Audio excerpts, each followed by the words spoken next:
Hello my very dear friends.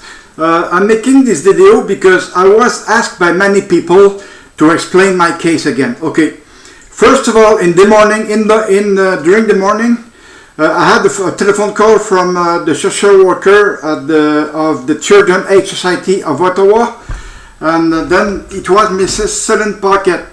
So she asked me what happened that morning. I stayed surprised. I didn't know what to say. Okay. Because my little girl went to take the bus. There were witnesses there too. The bus driver was there, who saw my little girl with nothing in her face. Okay, before she left to school.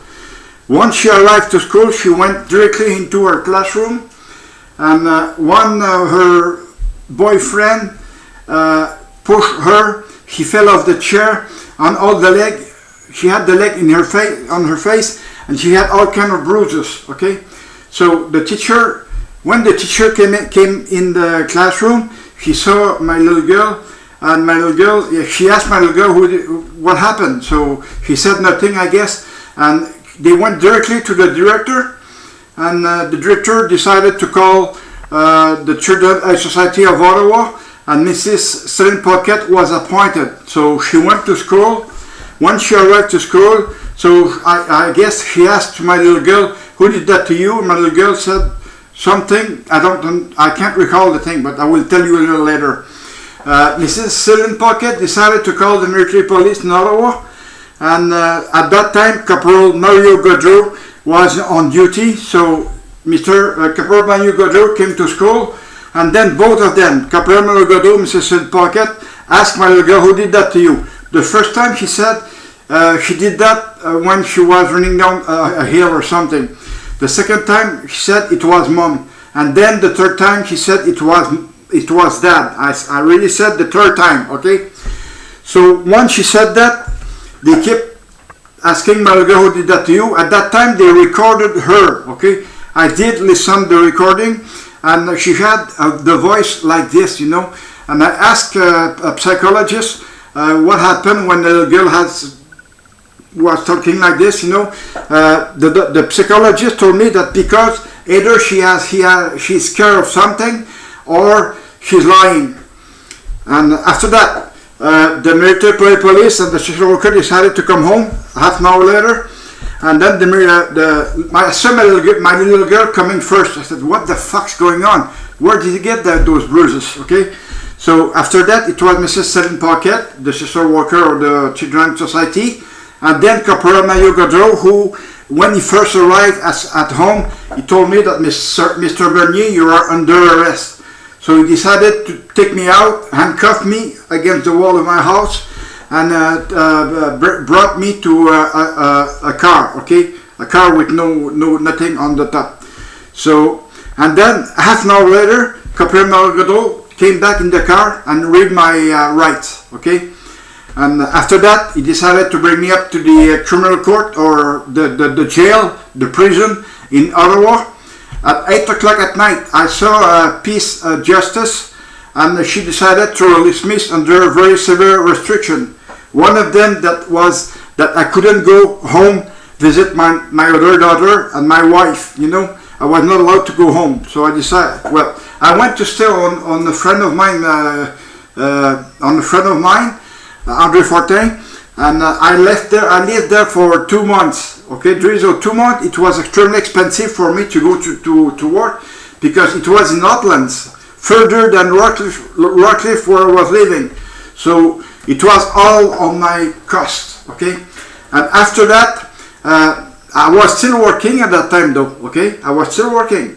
I was working at Director Supply Management, DSM 353 or something like this. And then, but every once in a while I had to go to court in Ottawa, and sometimes I was a full day there and nothing happened to me. And my lawyer was on another case, but the thing is, I had to pay my lawyer the whole day because I was there with him. Okay. After that, at the end of it, there was a cyst of well, first of all, the Crown decided to take my little girl in a separate room with the military police, social worker, Mrs. Paquette, and a witness that I had chosen myself for me. Okay, so the Crown asked my little girl, "Who did that to you?" He said, "That's my bad boyfriend named Luc Bordeaux who did that to me." And then he decided to turn his head toward Mississauga Pocket and the military police, and he told them, "Don't tell me that you didn't know that before." Okay, so he decided to come back in front of the judge to ask the cease of procedures. Okay, a case withdrawal. So there was a case withdrawal after 2 months, 2 long months. Okay, it was extremely expensive for me because my lawyer cost me an arm. Okay, the lawyer was very expensive, and finally I decided to get the military police report from Privacy Act. I got the military police report. I was reading it, but the thing is, I was trying to find an investigation whatsoever, but I could not find any investigation because Caporal Mario Gaudreau decided to act on the yes say of my little girl. But the thing is that it doesn't, to me, doesn't count, you know, because when you do an investigation, you can always find what was going on at that time. But it was not the case because there was no investigation at all. Okay, I did contact, since that arrived, I tried to contact the Prime Minister every year, the Minister of National Defense every year, the Minister of Justice National every year, and none of them decided to reply to me. None of them. Okay, but only one replied, which was Mr. Harjit Sajjan, the Minister of National Defense, and he told me that since there is nothing else to add to my file, that my file was closed. But if my file is closed, he decided only to close my file, because when the file is closed, it got to be okay on both parties, you know. But his party was right, but I didn't agree with that, you know. And you know, they're acting as fool. They're acting really as fool. And if you look at the military police, they might have done a lot of mistakes in the past that was never resolved. Okay, never resolved. So anyways, if you think, veteran, that there was all kind of shit going on in Ottawa, well, just take a look at my case right now, and you will feel that I am extremely anxious, extremely disappointed, and extremely angry against the federal government of Mr. Justin Trudeau, because Mr. Trudeau is a jerkass, Mr. Harjit Sajjan is a jerkass. I still have to live with everything in my mind, in my head right now. This morning I saw the psychologist, and he asked me all kind of questions that I did reply to him in regard to my major depression and my psychosis, you know.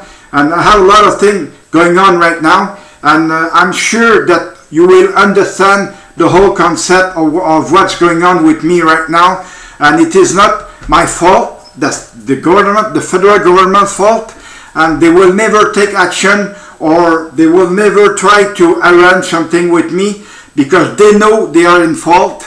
And if I'm doing that kind of videos and they never come back to me, they know that they are in fault, all the time in fault, and there is no, I guess there is no other fashion to try to deal with me, because myself, I am too angry against the government to try to do something right now. But of course, if they come back to me and try to settle something with me, I will say yes, I'm willing to deal with you, the government, the federal government. I am extremely willing to deal with you right now, and I am always open to discussion.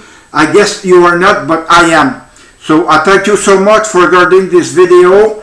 And as I said, there will always